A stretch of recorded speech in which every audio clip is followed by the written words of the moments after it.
आप सभी का मेरे चैनल द बुक लाइट पे फिर से स्वागत है। आशा करता हूँ आप सब सही होंगे और अपनी पढ़ाई अच्छे से कर रहे हैं। तो फ्रेंड्स, आज का जो हमारा टॉपिक है उसका नाम है शेषफल प्रमेय, यानी कि रिमाइंडर थ्योरम। तो पहले जानेंगे हम कि शेषफल क्या होता है। देखिए, जब भी मैं किसी संख्या को विभाजित करता हूँ, बचने वाली संख्या ही शेषफल कहलाती है। सिंपल शब्दों में,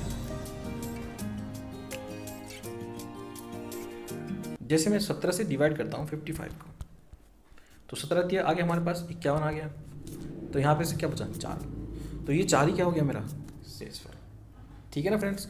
देखिए, ये है हमारा भाजक और ये है हमारा भाज्य और ये है हमारा भागफल और इसको बोलते हैं हमारा शेषफल। यानी कि अगर आप इंग्लिश में लिखना चाहते हो आप इंग्लिश में लिख सकते हो। इसको बोलते हैं हमारा डिविज़र, इसको बोलते हैं डिविडेंट, और ये है क्वोशंट और ये है आपका रिमाइंडर। ठीक है ना फ्रेंड्स। अब देखिए, इसी से आपका एक रूल बनता है। अगर आपको अपना डिविडेंड चाहिए या फिर इस भाज्य बोलते हैं भाज्य चाहिए, तो आपको क्या करना पड़ेगा, 17 की गुना 3 में और 3 में जोड़ना पड़ेगा 4। तो ये हमारा रूल है। ठीक है ना। अब देखिए हम रूल से क्वेश्चन तक कैसे पहुँचेंगे। जैसे कि मैंने यहाँ पर 55 है ना, और 17 मल्टीप्लाई 3 प्लस 4। ठीक है। देखिए, क्वेश्चन यहीं से आएगा। पहला क्वेश्चन इस तरह से आएगा कि बताइए संख्या में क्या घटाए कि संख्या पूर्णतः विभाजित हो जाए। पहली चीज़। अब देखिए, ऐसा मैं संख्या में से क्या घटा दूँ कि संख्या पूर्णतः विभाजित हो जाए।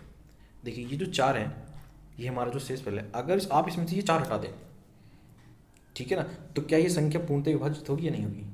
ठीक है ना। मतलब कि अगर मैं अपना रिमाइंडर अपने भाज्य में से घटा दूँ, यानी कि 4 अगर घटा दूँ, तो मेरे पास कितना बचेगा, देखो 51 बचेगा और 51 पूर्णतः विभाजित हो जाएगा। यानी कि मुझे यहाँ से ये पता लगता है कि अगर मुझे संख्या पूर्णतः विभाजित करनी है तो उसमें से उसका शेषफल घटा दो, बस। ठीक है ना। ठीक है फ्रेंड्स, जब आप घटाओगे तो शेषफल घटाओगे। अगर संख्या में जोड़ने के लिए कहा जाए, अगर आपसे ये बोला जाए कि बताइए संख्या में मैं ऐसा क्या जोड़ूं कि संख्या पूर्णतः विभाजित हो जाए, तो आप क्या जोड़ेंगे। देखिए, जैसे कि मैं 17 से डिवाइड करता हूँ 55 को, एंड 17 दिया 51 है मेरे पास और यहाँ पे बचा 4। ठीक है ना। अब देखो, मेरे को 55 में ऐड करना है और ऐसी संख्या ऐड करनी है जिससे संख्या पूर्णतः विभाजित हो जाए। देखिए, जो भी मेरा भाजक है और जो भी मेरा शेषफल बचा है, हमेशा उसके बीच का अंतर ही ऐड होता है, यानी कि जोड़ा जाता है। ठीक है ना। देखो, इसका अंतर कितना है, 13 आया। अगर आप इसमें 13 ऐड कर दोगे तो कितना आ जाएगा, 68 आ जाएगा, नहीं आ जाएगा। समझ रहे हो ना आप। देखो, अगर संख्या में से घटाने के लिए बोल दें तो एकदम तुरंत शेषफल घटा दीजिए, लेकिन अगर जोड़ने के लिए बोले तो आपके भाजक और शेषफल के बीच का जो अंतर होगा वो ही हमेशा जोड़े जाएगा। बस आपको ये इतनी सी बात याद रखनी है। ये भर भर के क्वेश्चन आते हैं पेपर में, भर भर के दोनों, कि ऐसी संख्या कौन सी जोड़ी जाए कि संख्या पूर्णतः विभाजित हो जाए। तो आपको याद रखना है, जो भी आपका डिवाइजर है और जो आपका रिमाइंडर है उसके बीच का जो भी डिफरेंस है वो ही संख्या में ऐड होगा। ठीक है ना friends. I hope you understand. चलिए बढ़ते हैं अब आगे। तो चलिए फ्रेंड्स, देखते हैं कि रिमाइंडर कैसे बचता है। जब भी हम किसी संख्या को उससे छोटी संख्या से डिवाइड करते हैं तब तो हमारे पास रिमाइंडर बचता है। सिंपल सी बात है, 19 सिक्का 114 और 4 हमारे पास यहाँ पर रिमाइंडर बच गया। ठीक है ना। लेकिन दिक्कत जब आएगी जब आप किसी बड़ी संख्या से उससे छोटी संख्या को डिवाइड करें। जैसे कि मैं 17 को डिवाइड करता हूँ 19 से। अब बताइए यहाँ पे रिमाइंडर क्या बचेगा। देखिए, जब आप 19 से 17 को काटेंगे तो उसका टेबल तो नहीं चलेगा इसमें, तो ये 0 टाइम चलेगा, तो यहाँ पे भी 0 आएगा। तो हमारा रिमाइंडर कितना आएगा, यहाँ से देखो 17। इसका मतलब ये है कि जब भी आप किसी बड़ी संख्या से उसकी छोटी संख्या को विभाजित करें तो वो ही संख्या अपने आप में ही उसका रिमाइंडर होगी। यानी कि छोटी संख्या जब भी काटो वही संख्या क्या होगी, आपकी शेषफल होगी। बस ये आपको याद रखना है, अपनी नोटबुक में से नोट कर लेना है। जब भी आप बड़ी संख्या से किसी छोटी संख्या को विभाजित करोगे तो वही उसका रिमाइंडर यानी कि शेषफल होगा। अब देखते हैं कि जो 0 है, 0 शेषफल कैसे बचता है। देखिए, 0 शेषफल कैसे बचेगा। देखो, जैसे कि मैं 19 से 171 को डिवाइड करता हूँ तो ये 9 टाइम चलेगा इसमें टेबल इसका, है ना कि 19 निम्मा 171, तो ये 9 आ जाएगा मेरा। ठीक है। तो यहाँ से मेरा रिमाइंडर क्या आएगा, यहाँ से हमारा रिमाइंडर आएगा 0। इसका मतलब ये है, जब भी आप किसी संख्या से उसके मल्टीपल को डिवाइड करेंगे तभी आपका रिमाइंडर शून्य आएगा। यानी कि आप 171 कैसे लिख सकते हो, 19 मल्टीप्लाई बाय 9 डिवाइड बाय 90, यानी कि इसके अंदर पहले से ही क्या था, 19 मौजूद था। जब भी आप किसी संख्या के मल्टीपल को डिवाइड करोगे तभी आपका रिमाइंडर शून्य आएगा। बस ये आपको ध्यान रखना है, किसी भी के भी मल्टीपल को आप काटोगे तो रिमाइंडर शून्य आएगा। या किसी संख्या के फैक्टर को आप काटोगे, देखो 171 का फैक्टर क्या है, 19 है, तो तब भी आपका रिमाइंडर शून्य ही आएगा। ठीक है ना फ्रेंड्स। देखिए फ्रेंड्स, जब मैं किसी संख्या को डिवाइड करता हूँ, जैसे मैंने 118 को भाग किया 17 से, और फिर 130 को भाग किया 17 से, या फिर 19 को भाग किया 17 से, और 76 को भाग किया 17 से। देखिए इसमें जब मैंने इसका टेबल चलाया तो ये 17 छिक्के 102, यानी कि हमारे पास यहाँ पर रिमाइंडर बचा 16, और यहाँ पे 17 से 119, यानी कि यहाँ पे हमारे पर रिमाइंडर बची 11, और 17 पंजे 85, यहाँ पे बचा 5, और ये 17 चौक है ना, 17 चौक 68 है ना, यहाँ पे आपके पास बचेगा 8। देखिए अब जितने भी इसमें रिमाइंडर बच रहे हैं वो सब के सब 17 से छोटे बच रहे हैं, कभी भी 17 के ना ही पास आया है ना ही उससे ऊपर आया है। इसका मतलब ये है, जब भी मैं किसी संख्या को विभाजित करता हूँ तो मेरा बचने वाला शेषफल हमेशा मेरे भाजक से छोटा होगा, ना ही बड़ा होगा ना ही बराबर होगा। ये मोस्ट इम्पोर्टेंट रूल है शेषफल प्रमेय का। आप इसे राइट डाउन कर सकते हैं, लिखिए, किसी भी संख्या को किसी भी भाजक n से भाग करने पर हमेशा शेषफल n से छोटा ही रहेगा। ठीक है ना। देखो आपने कभी भी संख्या ऐसे कभी भी लिखी नहीं देगी, जैसे यहाँ पे 12 है और यहाँ पे 8 है, क्योंकि ये एक बार और डिवाइड हो जाएगा ना, इसमें इसका टेबल एक बार और चल जाएगा। आप इसको ये आएगा 4.8 यानी कि 1.2 ऐसे। ठीक है ना। अब जैसे यहाँ पे आ गया हमारा 27 आ गया, और ये हम इसको 17 से डिवाइड कर रहे हैं, ये थोड़ा ही ना आंसर होगा। ठीक है, इसका टेबल इसमें एक बार और चल जाएगा, यानी कि 17 ही कम 17 हो जाएगा, और जो रिमाइंडर बचेगा वो हमारा यहाँ पे आ जाएगा। ठीक है, तो हमेशा आपको ये याद रखना है, ये जो ऊपर वाली संख्या है ये हमारा रिमाइंडर होती है, और जो नीचे आ रहा है वो हमारा डिविज़र यानी कि भाजक है। और रिमाइंडर कभी भी आपके डिविज़र से बड़ा नहीं होगा। तो इसका जो टेबल है इसमें एक बार और चलेगा, 17 कम 17, और आपके लास्ट में बचेगा 10/17। ठीक है ना। I hope you understand. अब क्वेश्चन से समझते हैं। देखिए फ्रेंड्स, क्वेश्चन नंबर 1 में दिया है 37 + 55 डिवाइड बाय 17। देखिए आपके पास इसको करने के दो रास्ते, एक सिंपल रास्ता आप इसको ऐड करके कर सकते हैं, यानी कि इसको ऐड हो गया, ये 94 आ गया, और डिवाइड बाय 17, तो हमारे पास यहाँ पे आएगा 17.85 है ना, तो 9 हमारा रिमाइंडर आएगा। ठीक है ना।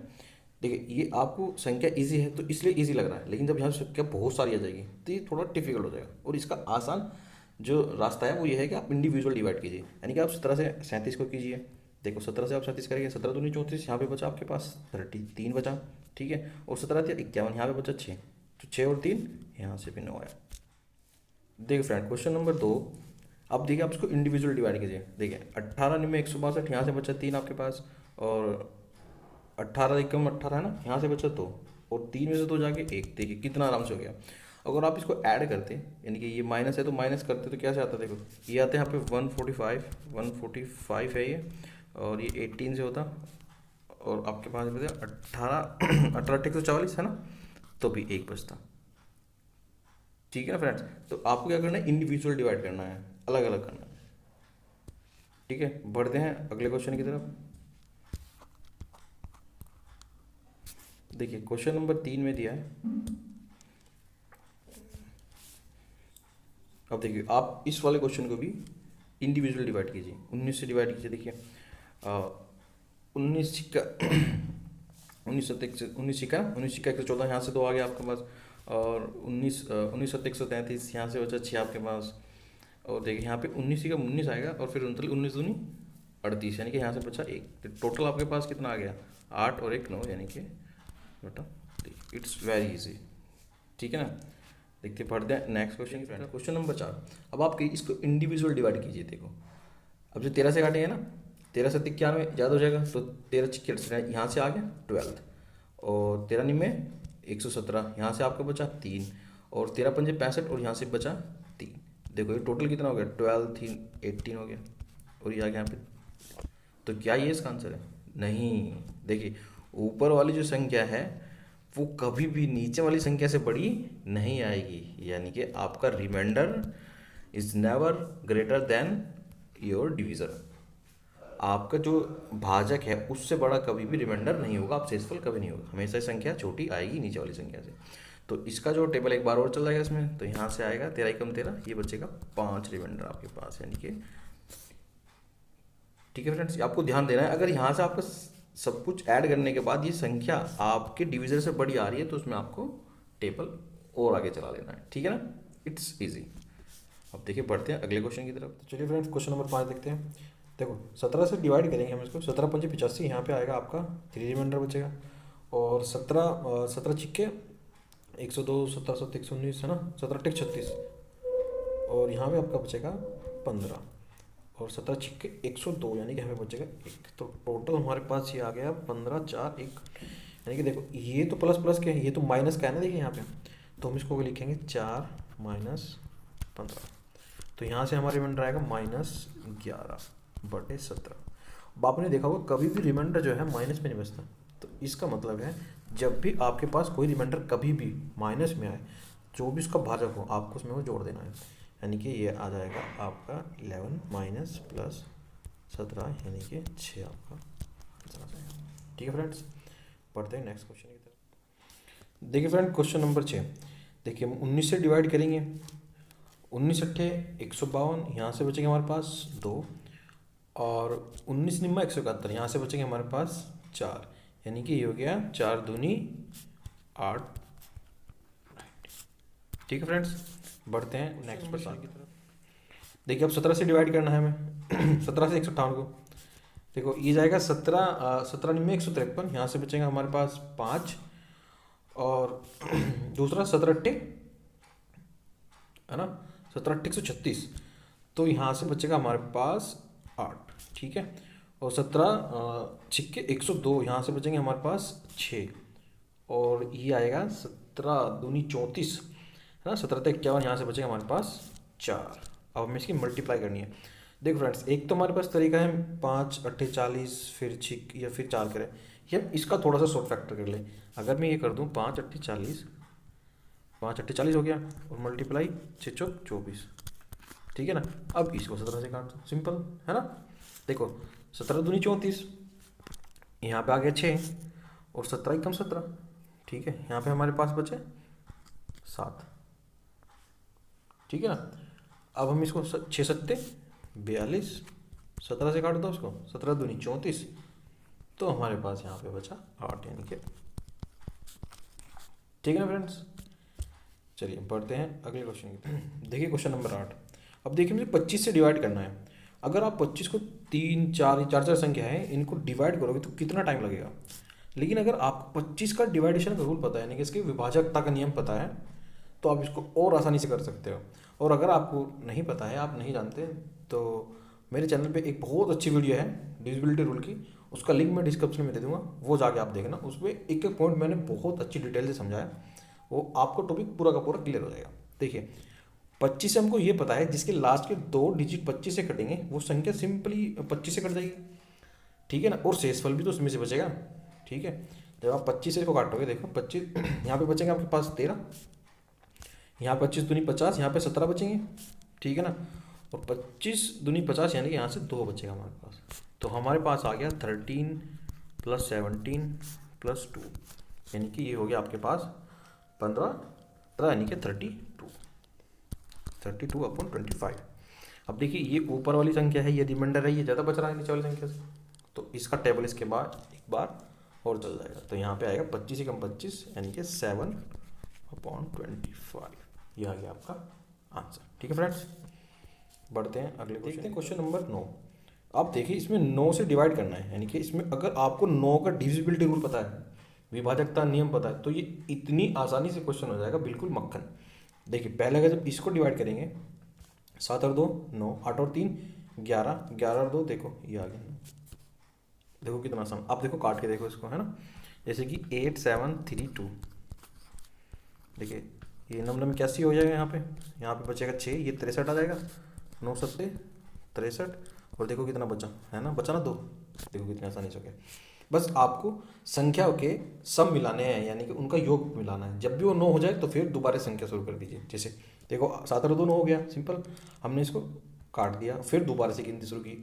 अब देखिए 8 और 3 11 हो गया ना, अब आप इसमें से 9 डिवाइड कर दीजिए, इस 11 में से 9 डिवाइड कर दीजिए, ठीक। देखो 2 ही तो बचेगा ना, बस ऐसे ही करना है। और देखो अब ऐसे ही आपको करना है ये वाला, दूसरे वाला। देखिए 8 और 1 9 हो गया, 4 और 5 9 हो गया, तो यहाँ से क्या बचा आपके पास, यहाँ से बचा 3। देखो यहाँ से 7 और 2 9, 6 और 3 9, यहाँ से क्या बचा आपके पास 5, वेरी गुड। और देखो 7 और 2 9 हो गया, और ये हो गया 7 और 5 12, और यहाँ से कितना बचेगा 3। तो आपको बस ये ऐड कर लेना है। यहाँ से बचा हमारे पास 2, और यहाँ से बचा 3, यहाँ से बचा 5, यहाँ से बचा 3। तो ये हो गया आपका 5 10 और 13, 13/9। यानी कि इसका एक बार और चल जाएगा, है ना, एक बार और पढ़ा चल जाएगा, तो ये आ जाएगा 4। ठीक है ना फ्रेंड्स, क्लियर हो गया ना पूरा। पढ़ते हैं अगले क्वेश्चन। आइए देखते हैं क्वेश्चन नंबर 10। सो फ्रेंड्स, अगर ये वीडियो आपको अच्छी लग रही है तो प्लीज़ वीडियो को लाइक कर दीजिए, और अगर आप हमारे चैनल पर नए हैं तो प्लीज़ चैनल को सब्सक्राइब कर दीजिए। Please support us. ठीक है, देखते हैं आज का लास्ट क्वेश्चन। देखिए अगर आपको 8 से डिवाइड करना है किसी संख्या को, तो हम उसकी लास्ट की 3 डिजिट काट के देखते हैं कि वो संख्या पूर्णतः विभाजित है या नहीं। तो देखो जब हमें ये पता लग जाएगा संख्या कट रही है या नहीं कट रही है, विभाजित है या नहीं विभाजित है, तो शेष विलोप भी तो हम 3 संख्या से निकाल सकते हैं। सिंपल सी बात है ना, अगर आपको 8 का डिविजिबिलिटी का रूल पता है तो। ठीक है ना, अब देखो 8 से इसको काट के देखो आप, कितना शेष फल आएगा आपके पास, 8 3 24, है ना। 2 और यहाँ से आ जाएगा 8 दूनी 16, यानी कि यहाँ से आ जाएगा 6। और फिर इन 3 संख्या को यानी कि 44 में 8 5 40, 8 6 48, 6 64, देखो यहाँ से 0 आ गया। ठीक है, और अब इसको काटेंगे लास्ट की 3 संख्या यानी कि 525 को, 8 6 48, है ना, और ये बचा आपके पास 4 45, यहाँ से आ गया 8 5 40 यानी कि 5। तो ये कितना हो गया, 6 और 5 11, यानी कि यहाँ से आ जाएगा 3। ये रहा आपका आंसर। तो फ्रेंड्स, तो थैंक यू फॉर वॉचिंग। अगर ये वीडियो आपको अच्छी लगी तो प्लीज़ लाइक एंड सब्सक्राइब। ठीक है फ्रेंड्स, बाय बाय एवरीवन।